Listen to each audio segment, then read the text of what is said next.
Hello everyone, my name is गुरु टेंगुरी और आप सभी का स्वागत है हमारे यूट्यूब चैनल ट्वेंट पोस्ट में। कुछ जैसा कि मैंने आपसे कुछ दिनों पहले कहा था कि यार इकोनॉमिक्स की वीडियो लेकर मैं आने वाला हूं कि इकोनॉमिक्स में कैसे पढ़ा जाए, तो आज मैं हाजिर हूं उसी वीडियो के साथ। आज की वीडियो थोड़ी सी बड़ी हो सकती है, लेकिन मैं आपको पूरा डिटेल में बताने वाला हूँ यार कि कैसे इकोनॉमिक्स में आप अच्छे मार्क्स स्कोर कर सकते हो। ये वीडियो एक ऐसी होने वाली है जिसमें कोई फर्क नहीं पड़ने वाला कि आपका सिलेबस कितना हुआ है इकोनॉमिक्स में, कितना नहीं हुआ है, आपको इंडियन डिफिकल्ट लगती है कि मैक्रो लगती है। इन चीज़ों का कोई अंतर नहीं आने वाला है।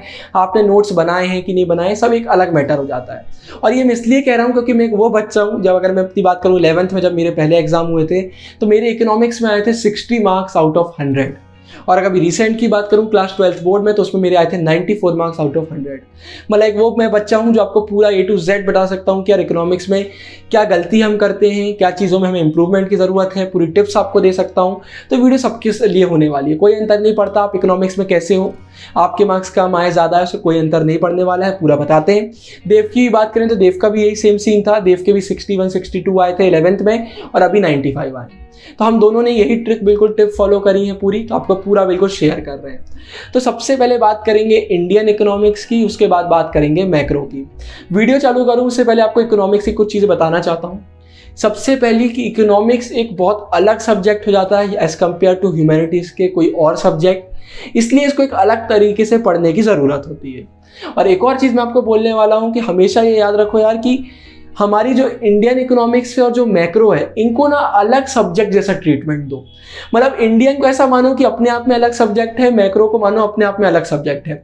मतलब जब इनका प्रिपरेशन करो तो ऐसे करो कि इंडियन का पेपर बोर्ड में अलग होगा और मैक्रो का अलग होगा। मतलब कभी भी ये मत सोचो कि मेरा इंडियन ज़्यादा हो रहा है मैक्रो कम हो रहा है, या मैक्रो ज़्यादा हो रहा है इंडियन कम हो रहा है। इन चीज़ों पर ध्यान देना ही नहीं है। तो ये चीज़ें सामने आती हैं। अब सीधे चालू करते हैं वीडियो को। सबसे पहले बात कर लेते हैं इंडियन इकोनॉमिक्स के बारे में कि इंडियन इकोनॉमिक्स का प्रिपरेशन कैसे चलता है।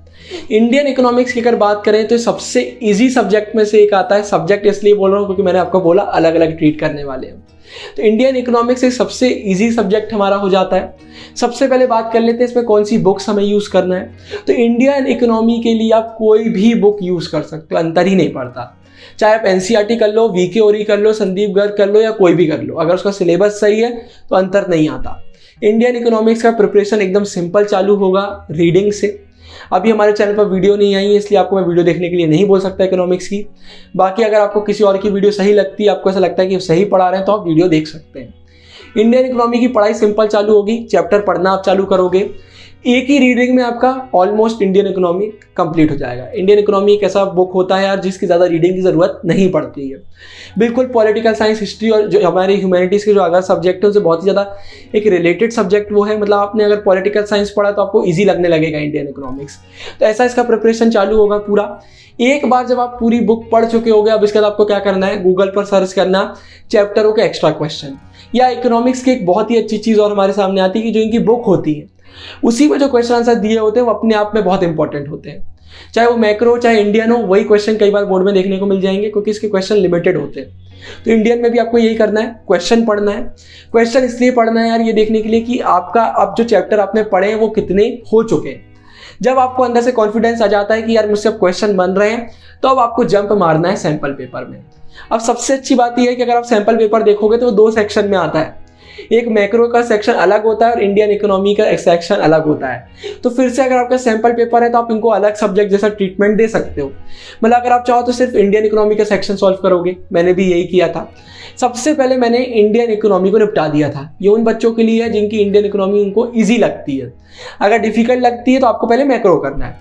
अगर अभी बात करते हैं कि सपोज कर लीजिए आपको इंडियन इकोनॉमी बहुत ईजी लगती है, तो आप क्या करो, सबसे पहले ऐसे ही निपटाओ इसको। पूरे चैप्टर पढ़ना है आपको, चैप्टर पढ़ने का आपको इसके इंपॉर्टेंट क्वेश्चन पढ़ना है और सीधे इसके सैंपल पेपर सॉल्व करना चालू कर दो। कोशिश करो कि इंडियन इकोनॉमी आपकी जल्द से जल्द निपट जाए ताकि आप अपना पूरा मेन फोकस मैक्रो पे कर सको। और अगर आपको मैक्रो इजी लगती है तो आपका मेन फोकस होना चाहिए कि जल्द से जल्द मैक्रो कंप्लीट हो जाए ताकि मेरा बाद में पूरा फोकस इंडियन में हो सके। ये आपको स्ट्रेटेजी पूरी एक फॉलो करना है। अब इसके बाद एक और चीज़ आपको बताना चाहता हूँ। अगर हम बात करें इंडियन इकोनॉमी की, तो इसके जो बोर्ड में ना क्वेश्चन आते हैं ये थोड़े से डिफिकल्ट आते हैं। और अगर क्वेश्चन डिफिकल्ट नहीं है तो भी आपके मार्क्स कट जाते हैं क्योंकि इसमें एक हाई लेवल आंसर ही पेपर डिमांड करता है।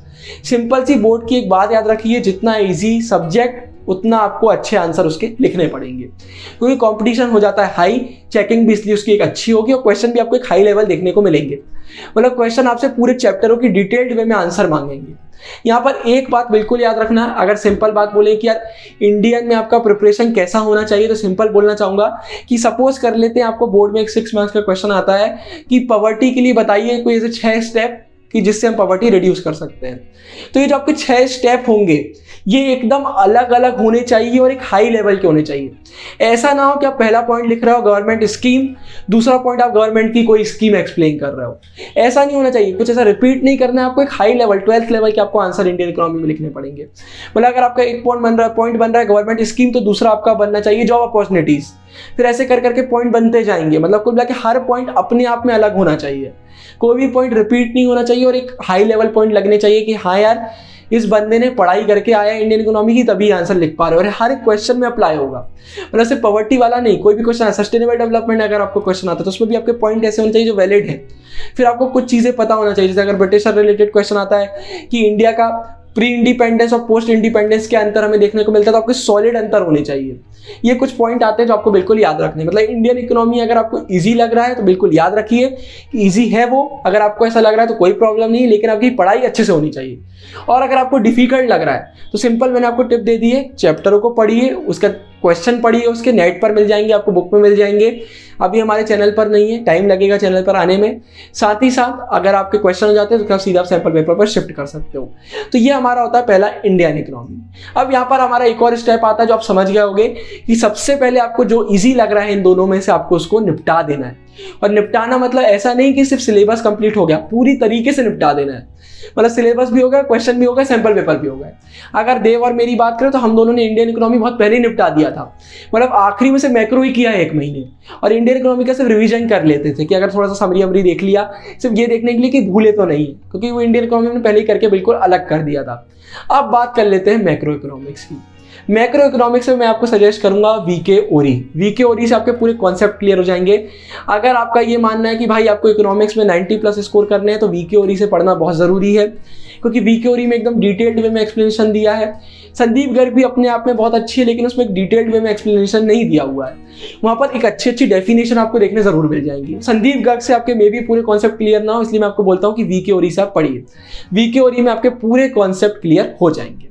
अब इसके बाद बात कर लेते हैं कि कैसे मैक्रो इकोनॉमिक्स की पढ़ाई चालू करनी है। जैसे ये वीडियो पोस्ट होगी आपको डिस्क्रिप्शन में एक पीडीएफ मिलेगा इस साल का, जहां पर डला होगा कि इस साल क्या क्या आपको आने वाला है मैक्रो इकोनॉमिक्स से। पूरे कंटेंट उसमें दिया होता है कि भाई पर यूनिट कौन कौन से कॉन्सेप्ट हैं जो आने वाले हैं, उनकी आपको एक कॉपी में लिस्ट बनाना है पूरे कॉन्सेप्ट की। और मैक्रो इकोनॉमिक्स को भी आपको ऐसे ट्रीट करना है कि उसको पूरी बुक को एज अ होल ट्रीट करो। मतलब उसको चैप्टर वाइज डिफरेंशिएट मत करो कि मेरा पहला चैप्टर नहीं हुआ, मेरा दूसरा चैप्टर नहीं हुआ। आप मैक्रो इकोनॉमिक्स को ऐसे देखो कि पूरी बुक एक ही चैप्टर है। मतलब ऐसा भी हो सकता है कि आपसे पहले चैप्टर का 80% बन रहा हो, दूसरे चैप्टर का 20% बन रहा हो, उससे अंतर नहीं आता, क्योंकि मैक्रो इकोनॉमिक्स भी एक पूरी अलग बुक हो जाती है। मैक्रो इकोनॉमिक्स अगर आपसे कॉन्सेप्ट बन रहे हैं तो बोर्ड में आपके मार्क्स कट ही नहीं सकते। इकोनॉमिक्स का एकमात्र ऐसा सब्जेक्ट जो सबसे ज़्यादा स्कोरिंग है अगर, तो वो हमारा इकोनॉमिक्स आता है, क्योंकि इसमें मैक्रो इकोनॉमिक्स से जाता है। या तो आपसे बनेगा या नहीं बनेगा, तो ये चीज़ इसमें आती है। तो मैक्रो इकोनॉमिक्स में सबसे पहले आप क्या करोगे, एक पूरा कॉन्सेप्ट लिखते जाओगे कि ये टॉपिक है। मान के चलिए 100 टॉपिक आ जाते हैं आपके सामने। अब आप इन 100 टॉपिक को पढ़ना चालू करोगे एक एक करके। जैसे रेपो रेट, हाँ मुझसे हो गया, एप्रिसिएशन मुझसे हो गया, ऐसे करते जाओ, बैलेंस ऑफ पेमेंट हो गया, टिक मारते जाओ। जो चीज़ें बिल्कुल 100% होती जा रही है उन पर टिक मारते जाओ, और जो चीज़ नहीं हुई है, आपने उन पर बहुत मेहनत कर ली है लेकिन वो आपसे नहीं बन रही है, उनको साइड में एक और लिस्ट बनाओ, वहाँ लिख लो। लेकिन ये याद रखना ये बहुत ज़्यादा भी नहीं होना चाहिए। मतलब अगर 100 कॉन्सेप्ट ऐसे हैं जो आपने लिस्ट बनाई तो उनमें से मात्र 20 हो ऐसे जो आपसे बिल्कुल ही नहीं बन रहे हैं। बाकी अगर जो आपसे थोड़े बहुत बन रहे हैं, नहीं बन रहे हैं, तो उनकी आप वीडियो देखो, उनको थोड़ी मेहनत करके पढ़ो और उनको भी बन रहे हैं वाली कैटेगरी में लेकर आ जाओ। ये होता है स्टार्टिंग में आपको अभी कैसा करना है, ठीक है। तो सबसे पहले आप ये करोगे मैक्रो में, यही आपका चलता जाएगा। अब इसके बाद आप इनके क्वेश्चन आंसर देखोगे। मैक्रो के लिए मैं बोल रहा हूँ वीके ओरी या संदीप गर्ग जिससे भी आप पढ़ रहे हो, उसमें जो पीछे क्वेश्चन दिए हैं आपको वही पढ़ना है। सबसे लिमिटेड क्वेश्चन अगर कहीं होते हैं तो मैक्रो में होते हैं। इस साइंस में भी आप नोटिस करोगे, मैथ्स में भी आप नोटिस करोगे, क्वेश्चन लिमिटेड होंगे। मतलब कुछ ही क्वेश्चन जो आपसे पूछ सकते हैं। पॉलिटिकल साइंस, हिस्ट्री ऐसा नहीं है कि बीच बीच से कुछ भी पूछ रहे हैं। मैक्रो में आपसे सीधे क्वेश्चन पूछे जाएंगे और आपको सीधा सीधा उनका आंसर देना पड़ेगा, और वो क्वेश्चन बहुत ज़्यादा लिमिटेड होते हैं। इसलिए अगर आपके कॉन्सेप्ट हो गए हैं तो वो कॉन्सेप्ट से तो आपका कोई क्वेश्चन गलत जाना ही नहीं है। तो यही चीज़ आप करो।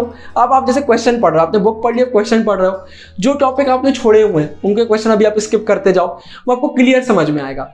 पॉलिटिकल साइंस जैसा नहीं होगा कि अगर आपने 20 से कॉन्सेप्ट ही छोड़ दिया तो आगे का चैप्टर ही समझ में नहीं आ रहा है। एक इकोनॉमिक्स थोड़ा सा अलग हो जाता है, बीच में अगर कुछ चीज़ आपने छोड़ दी है तो आपको कोई प्रॉब्लम नहीं होगी। तो आप ये करो, इसके क्वेश्चन आंसर आपके हो गए। अब आप सीधा सैंपल पेपर पर जंप मार दो, सैंपल पेपर करो। कोई ऐसा क्वेश्चन आता है जो आपने अभी नहीं किया वो टॉपिक, उसमें पेंसिल से टिक मार लो कि ये क्वेश्चन अभी मैंने नहीं पढ़ा है सैंपल पेपर से। ऐसे करके आगे बढ़ते जाओ, ऐसा आपको पूरा करना है। अब अगर आपके पास फाइनल डेज में टाइम बचता है कि यार बोर्ड एग्जाम में अभी थोड़ा बहुत टाइम बचा है, तो आप उन कॉन्सेप्ट को पढ़ना चालू कर दो। और अगर टाइम नहीं बचता है, मेरे साथ भी यही हुआ था कि कुछ टॉपिक बच गए थे और टाइम नहीं बचा था, तो मैंने क्या किया, उसको छोड़ दिया। क्यों छोड़ दिया आपको मैं बताता हूँ। इस वीडियो को थोड़ा समझिएगा, मैं जो बता रहा हूँ ये सबके लिए बता रहा हूँ, इसलिए मैं आपको पूरा डिटेल में बता रहा हूँ। अगर आपका टाइम बच रहा है तो आप कर लो, नहीं बच रहा है तो आप क्या करो, उसको थोड़ी देर के लिए भी छोड़ दो। जब आपका इकोनॉमिक्स का पेपर आता है, मेनली उन लोगों के लिए मैं बात कर रहा हूँ जिनका ये कहना है कि इकोनॉमिक्स में पढ़ता हूँ, मुझे कुछ दिन याद रहता है, फिर मैं भूल जाता हूँ। अगर आप इस कैटेगरी में नहीं आते हो, आपने इन चीज़ों को सिर्फ इसलिए स्किप किया था कि आप बाद में पढ़ोगे, तो भाई आप इनको पहले कर लो। लेकिन अगर आप इस कैटेगरी में आते हो कि आप कर रहे हो लेकिन आप कुछ दिन बाद भूल रहे हो, तो आप इसको स्किप करके रखो फाइनल डेज के लिए। फाइनल डेज मतलब मेरा जब प्रिपरेशन लीव आप कहा जाता है, मतलब बिल्कुल अब ऐसा है कि इस 5 दिन बाद मेरा इकोनॉमिक्स का फाइनल पेपर है और ये 15-20 ऐसे टॉपिक है जो मुझसे नहीं बन रहे हैं। अगर मानते हैं आपको 5 दिन का गैप मिला है, तो स्टार्टिंग जो 2 डेज आपके रहेंगे कि इसी में जाएंगे पूरा, मतलब जी जान लगा के जो चीज़ें छूटी हैं इनको आपको बिल्कुल अच्छे से कर लेना है। अगर आपने अभी कर लिया है अच्छे से तो आप बोर्ड वाले दिन नहीं भूलोगे, ये बिल्कुल तय बात है। अच्छे से करना। तीसरे चौथे दिन आपका फिर से पूरा रिवीजन होगा इंडियन मैक्रो का। 5वें दिन जल्दी जल्दी आखिरी दिन में जो हम करते हैं, जल्दी जल्दी थोड़ा सैंपल पेपर पलटा लेते हैं, थोड़ा सा देख लेते हैं कहीं कुछ छूटा तो नहीं। ये पूरा काम आपको 5वें दिन करना है, सीधे पेपर देने चले जाना है। ये आप करके जाओगे तो जो कॉन्सेप्ट ऐसे थे यार कि बिल्कुल मैं कर कर हार गया था, मुझसे नहीं बन रहे थे, आपसे पेपर में बन जाएंगे। आप लिखकर वहां आओगे। बच्चों को जैसे बैलेंस ऑफ पेमेंट में कुछ न्यूमेरिकल में प्रॉब्लम होती है, अगर आप न्यूमेरिकल का आखिरी में बिल्कुल फॉर्मूले याद करके गए, बच्चे क्या करते हैं न्यूमेरिकल का फॉर्मूला पहले से पढ़ना चालू करते हो, बाद में भूल जाते हैं करना। बोर्ड एग्जाम में जाएंगे, आधा फॉर्मूला याद आ रहा होगा, आधा आ ही नहीं रहा होगा, क्योंकि फाइनल डेज में जो चीज़ करनी थी वो करी ही नहीं। ये चीज़ें फाइनल डेज में इंपॉर्टेंट होती है। मैं मैथ्स के लिए भी ये बोलता हूँ, पॉलिटिकल साइंस में मैथ्स आप आखिरी दिन में करो, आपको बोर्ड एग्जाम में याद रहेंगे। ये चीज़ें आती है। कुछ टिप्स मैं आपको बता रहा हूँ, अगर आप उन बच्चों में से लेकिन जिनको नहीं पूरा याद हो जाता है, उनको ये कोई प्रॉब्लम नहीं है, तो फिर आप पहले करो, फिर आपको मैं बोलूँगा। लेकिन मोस्टली बच्चे उन्हीं कैटेगरी में आएंगे जो भूल जाते हैं मैक्रो को, तो यही आपको करना है। और मैक्रो का प्रिपरेशन आज से, अभी से इस वीडियो का चालू करो। अगर आप इसको टालते जाओगे तो बोर्ड में बहुत बड़ा लॉस हो सकता है। इकोनॉमिक्स के अगर आपको पूरे कॉन्सेप्ट क्लियर हो गए हैं तो बोर्ड में आपका पूरा पेपर सही जाएगा, और कॉन्सेप्ट क्लियर नहीं होंगे तो पेपर नहीं बनने वाला है। न्यूमेरिकल की प्रैक्टिस चालू करना अभी से चालू कर दो, क्योंकि अगर मैं और देव अपनी बात करें, देव के 4 मार्क्स कटे। अगर बात करें इकोनॉमिक्स में, 4 मार्क्स का न्यूमेरिकल गलत किया। मेरे 6 मार्क्स कटे इकोनॉमिक्स में, सिर्फ 1 न्यूमेरिकल गलत किया। ये बिल्कुल मत समझना कि हम दोनों से न्यूमेरिकल नहीं बनते थे, हमने न्यूमेरिकल की बहुत प्रैक्टिस करी थी, लेकिन हम लोग लेट हो गए थे। हमने समझी अगर हमें 50 न्यूमेरिकल की प्रैक्टिस करनी चाहिए तो हमने मात्र 30 की करी थी। तो बोर्ड में एकदम से न्यूमेरिकल ऐसा आ गया जिसकी प्रैक्टिस हमने नहीं करी थी, तो हम थोड़े से कंफ्यूज हो गए। और मैं आपको बताऊं, आपको ऐसा लग रहा होगा कि मे भी अभी ऐसा क्यों बोल रहे हैं, लेकिन जब हमने बोर्ड एग्जाम देकर घर आए तो जब वो क्वेश्चन देखा ना, तो उस समय उसका आंसर बन रहा था। लेकिन बोर्ड एग्जाम में इतना प्रेशर आ जाता है कि अगर आपने प्रैक्टिस नहीं करी हुई ना, तो आप डगमगा जाते हो। इसलिए न्यूमेरिकल की प्रैक्टिस पहले से करना है। मतलब अगर आज देव और मेरे न्यूमेरिकल गलत नहीं गए तो इकोनॉमिक्स में 100 आए होते, सीधे न्यूमेरिकल गलत गए, बाकी कुछ भी गलत नहीं गए, एमसीक्यू भी गलत नहीं गए थे। तो ये एक बहुत बड़ी प्रॉब्लम आती है, इसलिए ऐसे आपको फॉलो करना है। इकोनॉमिक्स के लिए वैसा नोट्स बिल्कुल बनाइए जो मैंने बताया, बिल्कुल लिस्ट बनाइए, उसको फॉलो करिए। ये दोनों चीज़ करना है। अगर आपको ऐसा लग रहा है कि इस वीडियो में जो भैया मैक्रो की प्रॉब्लम बता रहे हैं वो मुझे इंडियन में होती है, तो आप वही चीज़ इंडियन में फॉलो कर सकते हो, चेंज कर सकते हो, स्ट्रेटेजी पूरी यही जाएगी। और बिल्कुल मैं दावे के साथ कह रहा हूँ, इस चीज़ को फॉलो करिए, आपको अंतर दिखेगा।